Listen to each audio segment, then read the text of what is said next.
देखिए पिछले क्लास में बताए थे आयत से आधारित क्वेश्चन, ठीक है, अर्थात क्षेत्रफल पर आधारित प्रश्न बताए थे, जिसमें से समकोण त्रिभुज पर भी क्वेश्चन बन गया था। उसके बाद में आयत पर भी एक क्वेश्चन बना था। अगला क्वेश्चन है कि एक आयताकार मैदान का विकर्ण उसकी छोटी भुजा से 60 मीटर अधिक है। यदि बड़ी भुजा छोटी भुजा से 30 मीटर अधिक है तो मैदान की भुजाएं ज्ञात करें। मतलब जो मैदान है वह कैसा मैदान है? आयताकार। जब आयताकार मैदान है तो मान लीजिए हम लोग एक आयत बना देते हैं, ठीक है। एक आयत बनाएंगे तो आयत में होता है वो एक लंबाई और एक क्या होता है? चौड़ाई। लेकिन इसमें एक विकर्ण का भी बात बोला है, इसमें विकर्ण हमारा क्या हो गया? एससी। एक आयताकार मैदान का विकर्ण, नहीं कुछ समझ में आए जो लिखा हुआ वही लिखिए।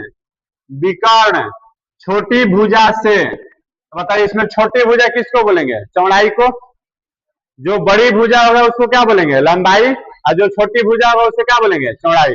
तो क्वेश्चन बोला है कि विकर्ण, तो लिख दिए विकर्ण उसकी छोटी भुजा से, तो छोटी भुजा हमारा क्या हो गया? चौड़ाई। छोटी भुजा क्या हो गया जी? चौड़ाई से 60 मीटर अधिक है। 60 मीटर क्या है? अधिक। यहाँ बीच में क्या हो जाएगा? बराबर। तो विकर्ण बराबर हो गया चौड़ाई प्लस 60। चौड़ाई प्लस 60। फिर आगे पढ़ते हैं। यदि बड़ी भुजा, ध्यान दीजिएगा, थोड़ा जगह छोड़ देते हैं, लिखते हैं फिर। बड़ी भुजा, बताइए बड़ी भुजा का मतलब क्या लिखना होगा? लंबाई। भुजा बोला ना, तो बड़ी भुजा का मतलब क्या हो गया? लंबाई। छोटी भुजा से, तो छोटी भुजा क्या है हमारा? चौड़ाई से 30 मीटर अधिक है। अधिक है तो प्लस, अधिक है तो क्या लिखना होगा? प्लस। बोला कि विकर्ण चौड़ाई से 60 मीटर अधिक है, लंबाई चौड़ाई से 30 मीटर अधिक है। कर दिए। अब इसमें आगे बढ़ेंगे। अब देखिए इसमें भी है चौड़ाई और इसमें भी क्या है? चौड़ाई है। यहाँ पे हम लोग कुछ मान सकते हैं। तो अगर मानते हैं, मान लीजिए लंबाई बराबर x और चौड़ाई बराबर y, तो देखिए यहाँ पे विकर्ण बराबर क्या आ जाएगा बाबू? y प्लस 7 आ जाएगा क्या? विकर्ण बराबर कितना आ गया? चौड़ाई की जगह पे चौड़ाई का मान कितना है? y, क्योंकि अभी माने हैं। फिर प्लस 60 है तो कितना लिख दिए? 7। अब देखिए लंबाई में चलते हैं, तो लंबाई को क्या माने हैं? x, सामने लिखेंगे, फिर बराबर चौड़ाई क्या है हमारा? y, और प्लस में क्या है? 30। अब देखिए लंबाई पता है, चौड़ाई पता है और विकर्ण भी पता है। तो हम लोग जानते हैं कि आयत में एक समकोण त्रिभुज बनता है। अगर इस पे चलते हैं तो कौन सा त्रिभुज बना? समकोण त्रिभुज। और समकोण त्रिभुज में पाइथागोरस प्रमेय लगता है।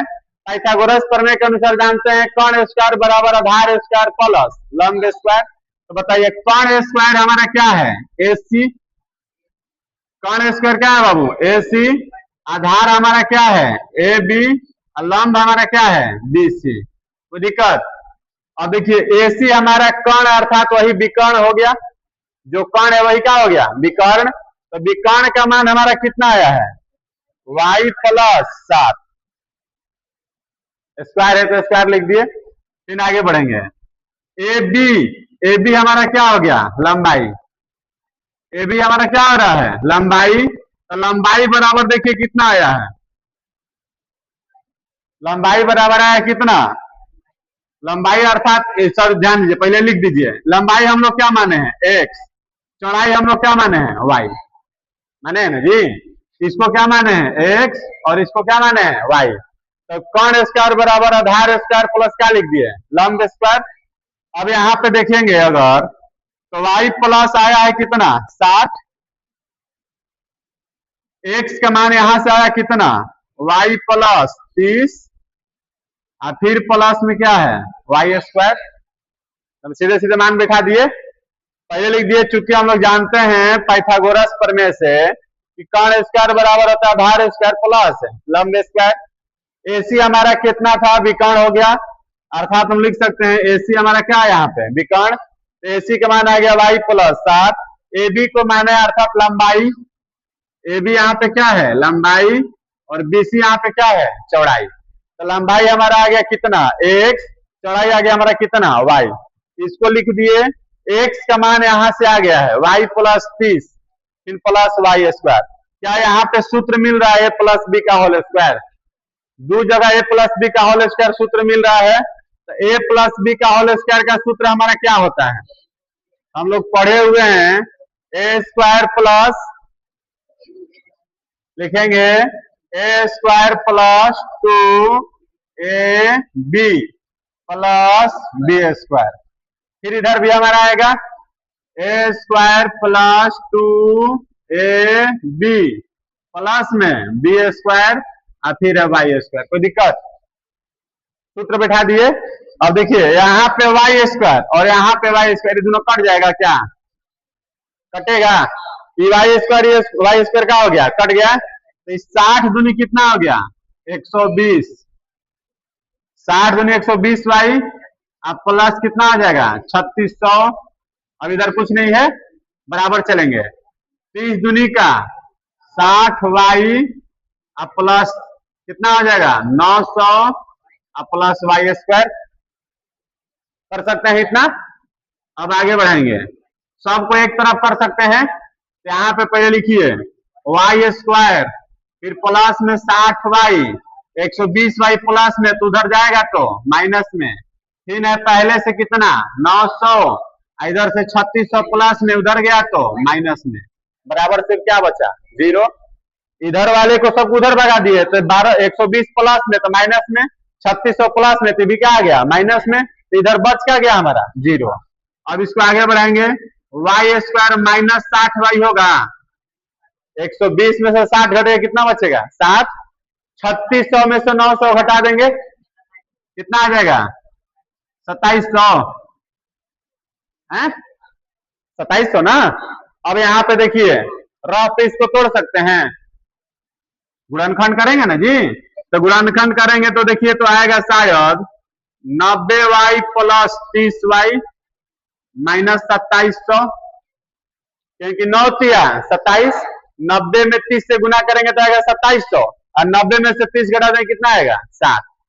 अब यहाँ पे y कॉमन निकाल दिए तो y माइनस 90 प्लस 30 कॉमन निकाल दिए तो y माइनस 90। अब बताइए y माइनस 90 फिर कॉमन निकलेगा, तो y माइनस 90 कॉमन निकला तो बच गया y प्लस 30। बताए थे कि ये जो होता है इसको क्या बोला जाता है, असंभव है, अर्थात यह अमान्य हो जाएगा, क्योंकि प्लस में तो उधर जाएगा तो क्या हो जाएगा माइनस में। हमारा कभी भी लंबाई हो, चौड़ाई हो, विकर्ण हो, दूरी हो, वह माइनस में नहीं होता है, इसलिए लिख देंगे y बराबर कितना 90, y बराबर कितना आ गया 90 मीटर। अब यहाँ पे हम लोग लिखे हैं x बराबर y प्लस 30, x बराबर कितना लिखे हैं y प्लस 30, y का मान 90 और प्लस 30 बराबर 120। क्वेश्चन में बोला था भुजाएं ज्ञात करें, ठीक है, तो भुजाएं एगो आ गया 120 मीटर और एगो कितना आ गया 90 मीटर, एगो आ गया 120, एगो आ गया कितना 90। बताइए यहाँ पे किसी को दिक्कत है, यहाँ तक में किसी को दिक्कत नहीं ना। अब चले आगे क्वेश्चन नंबर 16। देखिए कभी भी लैंग्वेज क्वेश्चन जब बनाना होता है तो लैंग्वेज क्वेश्चन में ध्यान दीजिए, अगर समीकरण तक हम लोग पहुंच जाते हैं तो फिर तो हम लोग समीकरण पढ़े हुए हैं, समीकरण बनाना सीखना है। एक बार फिर से देखिए, एक आयताकार मैदान का विकर्ण, तो लिख दिया यहाँ पे हम विकर्ण, जैसे जैसे बोले वही काम कीजिए, बाद में उसमें से ढूंढ ढूंढ करके मान बिठा देंगे। नियम तो यही है, क्वेश्चन जैसे जैसे बोला उसको लिख दिए, लिखने के बाद में फिर मान ढूंढ करके बैठा देंगे। तो देखिए लिखा विकर्ण छोटी भुजा से 60 मीटर अधिक है, तो इतना तो हम लोग के पास सेंस हो गया है कि आयत है तो आयत में दो को भुजा होगा, एक को बोलते हैं लंबाई और एक को बोलते हैं चौड़ाई। लंबाई जो होता है वो बड़ा होता है और चौड़ाई जो होता है वो क्या होता है छोटा होता है। तो छोटा मान लिए y प्लस 7, फिर आगे बोला है कि लंबाई यहाँ पे लिख सकते हैं तथा, फिर बोला है बड़ी भुजा, बड़ी भुजा मतलब क्या लंबाई छोटी भुजा से, तो छोटी भुजा क्या होता है चौड़ाई 30 मीटर अधिक है प्लस 30। हम लोग लंबाई माने हैं x और चौड़ाई क्या माने हैं y, तो x बराबर यहाँ पे y प्लस कितना 30। अब समकोण त्रिभुज है, देखिए क्षेत्रफल का कहेगा कि सर क्षेत्रफल का सूत्र क्यों नहीं लगाए, तो क्या कहीं क्षेत्रफल का जिक्र किया है, इसमें किया है क्वेश्चन में क्षेत्रफल का जिक्र। जब क्षेत्रफल का जिक्र नहीं है, क्षेत्रफल बोला नहीं है कि बढ़ रहा है कि घट रहा है कि क्षेत्रफल इतना है, तो क्षेत्रफल छोड़ देंगे। तो क्षेत्रफल छोड़ दिए तो कौन सा फिर नियम लगेगा? तो एक हम लोग को समकोण त्रिभुज मिला, समकोण त्रिभुज वाला फॉर्मूला पढ़े हुए हैं, कर्ण स्क्वायर बराबर होता है आधार स्क्वायर प्लस कितना लंब स्क्वायर, फिर मान बैठा दिए, फिर समीकरण आया उसको हल कर दिए। अब नेक्स्ट क्वेश्चन कर रहा है एक आयताकार क्षेत्र का क्षेत्रफल 260 मीटर स्क्वायर है। देखिए इसमें क्षेत्रफल का जिक्र कर दिया ना। तो सबसे पहले हम लोग जो सीखे हैं वहीं से चलिए, ज्यादा दिमाग नहीं लगाना है, ठीक है? ज्यादा दिमाग लगाएंगे कंफ्यूजन होगा। जिस आधार पे हम लोग पहले से पढ़ते आ रहे हैं, जैसे तीसरा चैप्टर में पढ़े हैं या पीछे क्लास में पढ़े हुए हैं, उसी तरीका से मानेंगे और आगे बढ़ेंगे। क्योंकि हमारा द्विघात समीकरण आएगा कि दो चर वाला रैखिक समीकरण आएगा, वो तो बाद में आ ही जाएगा, बशर्ते हम लोग जो मानना सीखे वही से चलेंगे। लंबाई मान लिए x, चौड़ाई मान लिए y, कोई दिक्कत है इसमें? अब हम लोग जानते हैं कि क्षेत्रफल जो होता है बाबू वो होता है लंबाई गुना चौड़ाई। किसी को दिक्कत है तो बोला जाए। क्षेत्रफल जो होता है वो लंबाई गुना चौड़ाई। अब क्षेत्रफल क्यों लगा यहाँ पे? क्योंकि क्वेश्चन में तो क्षेत्रफल का बात किया हुआ है ना। अब बताइए क्षेत्रफल के सामने क्षेत्रफल का मान लिख सकते हैं कितना? 260 बराबर लंबाई कितना है x, चौड़ाई कितना है y। तो दिक्कत है? अब यहां से किसी एक का मान निकाल सकते हैं, एक का मान निकाले तो या तो x निकालिए ना तो फिर y निकालिए। यदि हम लोग यहाँ पे y निकालते हैं तो 260 बटा कितना मिलेगा x, अगर x निकालते तो 260 बटा कितना मिलता y। कोई दिक्कत? चलिए इसको मान लेते हैं समीकरण नंबर 1। अब आगे पढ़ते हैं। उसकी लंबाई 5 मीटर कम, लंबाई कितना मीटर कम? 5। अब देखिए लंबाई कह रहा है कि 5 मीटर कम, चौड़ाई कह रहा है 2 मीटर ज्यादा। ध्यान दीजिए, लंबाई 5 मीटर कम, चौड़ाई 2 मीटर अधिक होने पर वह एक वर्ग क्षेत्र हो जाता है। ध्यान दीजिएगा थोड़ा सा, यहाँ पे घुमा दिया है। हम लोग इसे पहले से पढ़ते आए, उसमें क्या दे रहता था कि लंबाई बढ़ाने पर, चौड़ाई घटाने पर क्षेत्रफल भी बढ़ जाता है या क्षेत्रफल घट जाता है। इसमें तो ये नहीं बोला, इसमें क्या बोल दिया कि अगर लंबाई 5 मीटर कम करते हैं, चौड़ाई 2 मीटर ज्यादा करते हैं तो वह एक वर्ग बन जाता है।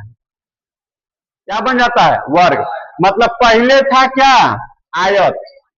पहले क्या था? आयत। अब जैसे हम लोग कम ज्यादा किए तो क्या बन गया? वर्ग। क्या बन गया? वर्ग। अब ध्यान दीजिए, वर्ग बन गया, क्षेत्रफल का बात किया नहीं है। क्षेत्रफल का बात एक जगह किया था, क्षेत्रफल लगा दिए। अब कह रहा वर्ग बन गया, मतलब जैसे मान लीजिए एक आयत का लंबाई और चौड़ाई दिया हुआ है। मान लिया जाए अगर कोई आयत है, आयत का लंबाई है 4 और चौड़ाई है कितना? 2, सॉरी लंबाई है 6 और चौड़ाई है कितना? 4। ठीक, अगर हम लोग इसमें लंबाई बोले कि 2 मीटर कम कर दिया जाए, लंबाई कितना कम कर दिया जाए? 2, तो लंबाई 2 कम करेंगे तो बाद में फिर कितना हो जाएगा? 4। और पहले से फिर चौड़ाई कितना है? 4। पहले से चौड़ाई कितना था? 4। तो दोनों बताइए, दोनों बराबर हो गया। जब दोनों बराबर हो गया तो किसका रूप धारण कर लिया? वर्ग का। जब लंबाई चौड़ाई बराबर हो तो उसे हम लोग क्या बोलते हैं? वर्ग बोलते हैं ना जी। तो एक में क्या बोला है? वर्ग हो जाता है। अब बताइए वर्ग हुआ होगा कब? जब लंबाई और चौड़ाई आपस में बराबर हुआ होगा तब बराबर। वर्ग बना कब? जब लंबाई और चौड़ाई आपस में बराबर हुआ होगा तब। बात एकदम सिंपल है, यही ना। अच्छा, वर्ग कब बना? वो क्वेश्चन ने बोला ना जी कि जब कम करते हैं, लंबाई को कम करते हैं और चौड़ाई को ज्यादा करते हैं तो वर्ग बन जाता है। क्या बन जाता है? वर्ग। मतलब वर्ग कब बना होगा? जब लंबाई और चौड़ाई आपस में क्या रहा होगा? बराबर रहा होगा। बराबर कर दिए। अब आगे चलते हैं। x माइनस 5, y का मान कुछ आया है 260 बटा x प्लस कितना? 2। एक बाटा में कितना छिपा है? 1। x माइनस 5, x और 1 का एलसीएम x, यहाँ पर हो गया 260। 2 में 1 से गुना करेंगे 2x, तिरछा तिरछी गुना होगा तो x में x से गुना करेंगे x स्क्वायर, 5 में x से करेंगे 5x। एक बार इधर ला दें, अब नीचे वाला तो हट गया तो 2x प्लस में तो इधर आके माइनस में, 260 प्लस में इधर आके माइनस में, बराबर क्या बचा? 0। तो दिक्कत क्या बढ़ा दें यहाँ पे? समझ आ गया ना। अब आगे बढ़ाएंगे। एक्स स्क्वायर 5 और 2 7 और माइनस 260 होगा ना जी। अब बताइए गुणनखंड आ गया है गुणनखंड। अब गुणनखंड को तोड़ दिया जाए।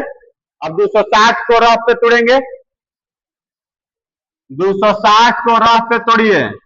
2 एकम 2 13 दूनी 26 65 दूनी 130 है ना।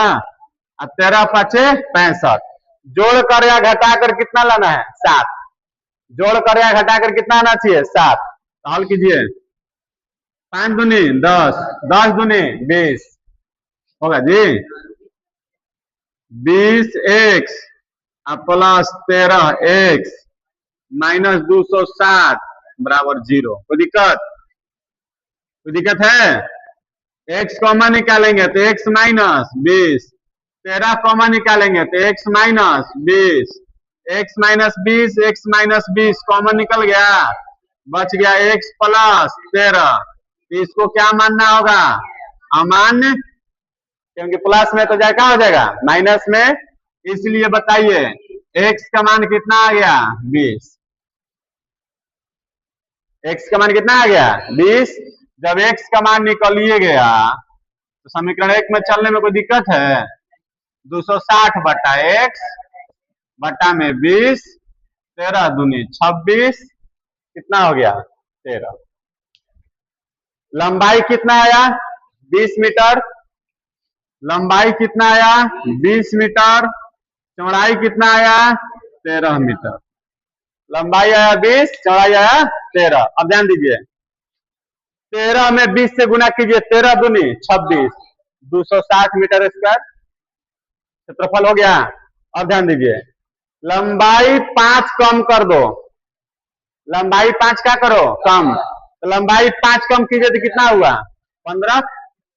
चौड़ाई 2 मीटर ज्यादा कीजिए तो ज्यादा कीजिए 13 2 15। तो लंबाई आया 15 चौड़ाई आया क्या 15। तो 15 15 आपस में बराबर तो क्या बन गया वर्ग। कोई दिक्कत। किसी कमरे की लंबाई चौड़ाई और ऊंचाई का अनुपात दिया 8:6:5। जब अनुपात दिया होता है तो सबसे पहले हम लिखते हैं माना अनुपातिक एक्स। माना अनुपातिक एक्स। बताइए लंबाई कितना आ जाएगा 8x चौड़ाई कितना आ जाएगा 6x और ऊंचाई कितना हो गया 5x। तो दिक्कत कह रहा है कि यदि कमरे की लंबाई चौड़ाई और ऊंचाई में सब में एक बढ़ा दिया जाए। सब में क्या कर दिया जाए बढ़ा दिया जाए। तो जैसे ही एक बढ़ाएंगे या घटाएंगे तो नया नया मिलेगा। तो बताइए नया लंबाई 8x प्लस 1 नया चौड़ाई 6x प्लस 1 नया ऊंचाई 5x प्लस 1। कह रहा है कि दीवारों का क्षेत्रफल 1408 मीटर स्क्वायर हो जाएगा। दीवारों का क्षेत्रफल तो हम लोग अब एक फॉर्मूला पढ़े हैं चार दीवारी का क्षेत्रफल पढ़े हैं पढ़े हैं क्या 2 इंटू लंबाई प्लस चौड़ाई गुना ऊंचाई ऐसे पढ़े हैं। क्षेत्रफल के सामने क्षेत्रफल का मान 1408 लंबाई के सामने लंबाई 8x प्लस 1 चौड़ाई के सामने चौड़ाई 6x प्लस 1 ऊंचाई के सामने ऊंचाई 5x प्लस 1। 2 से इसको कटा दिया जाए 704 बार में 8x और 6x कितना हो जाएगा 14x और 2 फिर कॉस्ट में हो जाएगा 5x प्लस 1। अभी छापेगा नहीं गुना करेंगे 14 5 70 एक्स स्क्वायर 14x 5 दूनी 10x और 2 1 कम 2 704 उधर भगा दिया जाए 70x स्क्वायर 14 और 10 कितना हो जाएगा जी 24x प्लस 2 माइनस 704। तो 35 दूनी 70 12 दूनी 24 और 2 तिहाई 6 2 5 10 2 एकम 2। फिर इसके बाद आगे बढ़ाएंगे 35x square plus 12x minus 351 बराबर 0। 2 गुना में जरा हो जाएगा भाग में 0 में 2 से भाग देंगे तो कितना आ जाएगा 0। अब इसको गुणनखंड बनाएंगे। गुणनखंड करना होगा तो 35 में 351 से गुना करो। 5 5 5 25, 15 2 17, 3 25 15 पैसे ले, फिर देना 1 10, 5 8 2 2, 12,250 से 5 से 5 दूनी 10, 5 का 20, 5 5 25, अब कितना से 3 से जाएगा, 3 8 24, 3 एकम 3, 3 9 27, 3 दूनी 6, 3 7 21, 3 से 3 9 27, 13 7 91। इसको दो भाग में इस प्रकार बांटना है कि जोड़ के घटा के 12 आना चाहिए, 12, 5 15 15 तिया 5 15 15 तिया 45 ना, 45 तिया ज्यादा हो जाएगा।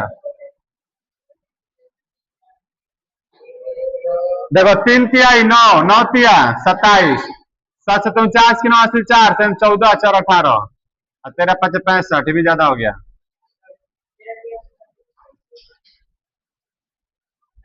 13 तिया 39, ज्यादा ना हो जाएगा फिर। 3 तिहाई 9, 9 5 45 7,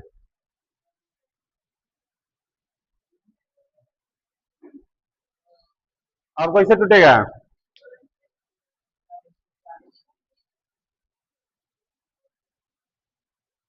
अगर 7 तिया 21, 21 तिया 63,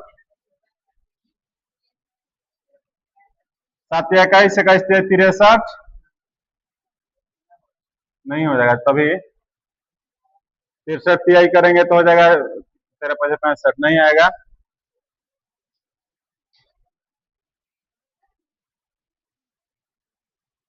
3 तिहाई 9 और 13 9 कितना होता है जी, चलो देखो 3 तिहाई 9, 9 फिर 13 से गुना करेंगे कितना आएगा, 13 9 117, और 5 तिहाई 15, 15 7 105, 35 x square plus 117 x 105 x minus 351, कितना कॉमन निकलेगा, कुछ कॉमन निकालना होगा,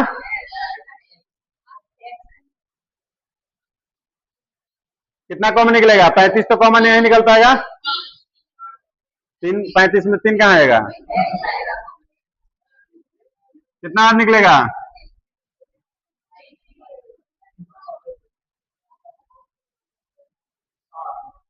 कॉमन निकालने में दिक्कत हो रहा है जी,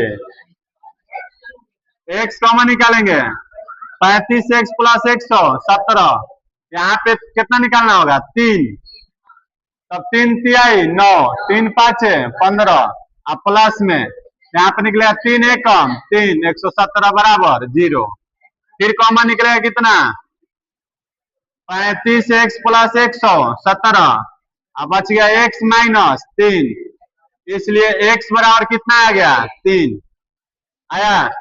जैसे x का मान यहाँ पे आया, ध्यान दीजिएगा, x बराबर आ गया, बोला है कि लंबाई चौड़ाई ऊंचाई तीनों ज्ञात करें, तो बताइए लंबाई कितना हो जाएगा, तो 8 में 3 से गुना करेंगे 8 तिहाई 24, चौड़ाई में 3 से गुना करो 6 तिया 18, और ऊंचाई में 3 से गुना करो 5 तिहाई 15, कोई दिक्कत है समझ में, बन जाएगा। यहाँ पे दीवारी का क्षेत्रफल बोला है, तो हम लोग जानते हैं 4 दीवारी का क्षेत्रफल होता है 2 इंटू लंबाई प्लस चौड़ाई गुना कितना ऊंचाई। अब देखिए नेक्स्ट क्वेश्चन, करा एक वृत्त के केंद्र से किसी चाप कोण पर खींचा गया लंब, ध्यान देना, करा एक वृत्त के केंद्र से किसी चाप कोण क्या होगा, जैसे एक वृत्त है, ध्यान दीजिए एक वृत्त है, एक वृत्त में एक हम लोग खींचते हैं जीवा, जिसे हम लोग बोलते हैं चाप कोण, जिसे हम लोग क्या बोलेंगे चाप कोण।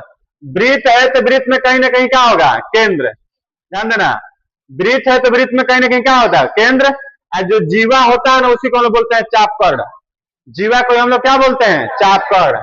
अब यहाँ पे देखिए, इसको इसे मिलाएंगे तो हमारा हो जाएगा त्रिज्या होगा, और यहां से इसको इसे खींचेंगे तो हो गया हमारा लंब। ये हमारा क्या हो जाएगा, लंब।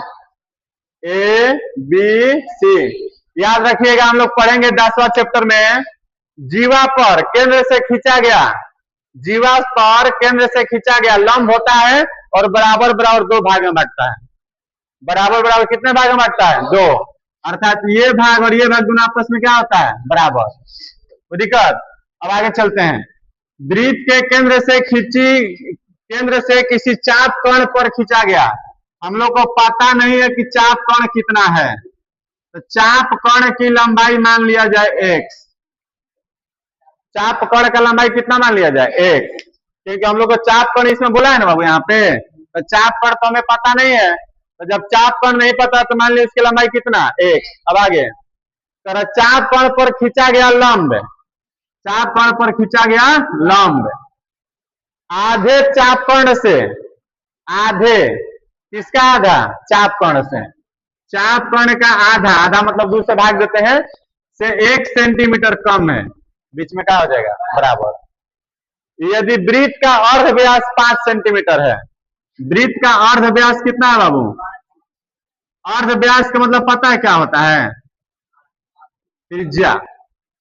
अर्ध व्यास क्योंकि पूरा व्यास, अब व्यास के आधा को क्या बोलते हैं, त्रिज्या। व्यास का जो आधा है उसे क्या बोलते हैं, त्रिज्या। तो अगला यहाँ पे समकोण त्रिभुज बना, क्या समकोण त्रिभुज बना, समकोण त्रिभुज में इसको हम लोग क्या बोलेंगे, कर्ण, इसको क्या बोलेंगे, आधार, और इसको क्या बोलेंगे, लंब। तो हम लोग यहाँ पे जानते हैं पाइथागोरस प्रमेय से, पाइथागोरस प्रमेय से कर्ण स्क्वायर, तो कर्ण स्क्वायर में क्या हो जाएगा जी, ओ बी बराबर आधार स्क्वायर BC लंब स्क्वायर OC होगा। अब बताइए OB ये क्या है, त्रिज्या है, OB ये क्या है, त्रिज्या, OB ये क्या है, त्रिज्या, तो त्रिज्या कितना दिया है, 5। BC क्या है, तो चाप कोण का आधा, चाप कोण का आधा, क्योंकि जब लंब डालते हैं तो आधा आधा भाग में बढ़ जाता है, आधा आधा भाग में बटेगा, तो हमारा BC सिर्फ इतना ही ना लेना है, तो पूरा का क्या है, आधा, क्योंकि चाप कोण पूरा क्या माने है, x, तो यहाँ पे हम आधा लिए तो आधा करेंगे तो x बटा कितना आ जाएगा, 2, और प्लस में OC क्या है, लंब, और लंब यहाँ पे कितना आया है, x बटा 2 माइनस 1 स्क्वायर स्क्वायर, 5 का स्क्वायर 25, x स्क्वायर बटा 4, फिर x स्क्वायर बटा 4, सूत्र होगा ना, a माइनस बी का whole square, a square minus 2ab plus B square, 25 बराबर x स्क्वायर बटा 4, x स्क्वायर बटा 4, 2x स्क्वायर बटा 4, और एगो एगो कब हो गया, 2 गो, फिर 2 से 2 कट गया तो माइनस x, प्लस क्या बचा, 1 बचा है। अब यहाँ पे एलसीएम निकाल सकते हैं, तो यहाँ पे बट्टा में 1 और इसके बट्टा में कितना, 1, 4 1 1 एलसीएम 4, तो 2x square minus 4x plus में 4, तो 2x square minus 4x plus 4, 25 चौके 100 होगा ना। अब आगे बढ़ाएंगे, या 2x स्क्वायर माइनस 4x, अब घट गया तो कितना बचेगा, 96, क्योंकि 100 प्लस में इधर आ गया तो माइनस, 100 में से 4 घटेगा 96, 2 कॉमन निकालेंगे तो x स्क्वायर माइनस 2 दूनी 4, 48 दूनी 96, अब 48 को रफ पे तोड़ेंगे, 8 छक्के 48, 8 छक्के 48 होगा, होगा इतना, x कॉमन निकलेगा तो x माइनस 8, 6 कॉमन निकलेगा तो x माइनस 8, यहाँ पे हो गया एगो x माइनस 8, एगो x प्लस 6, ये हमारा हो जाएगा क्या, अमान, x बराबर कितना आ गया, 8। ठीक है, अगर चाप कोण की लंबाई कितनी होगी, तो चाप कोण की लंबाई कितना आ गया,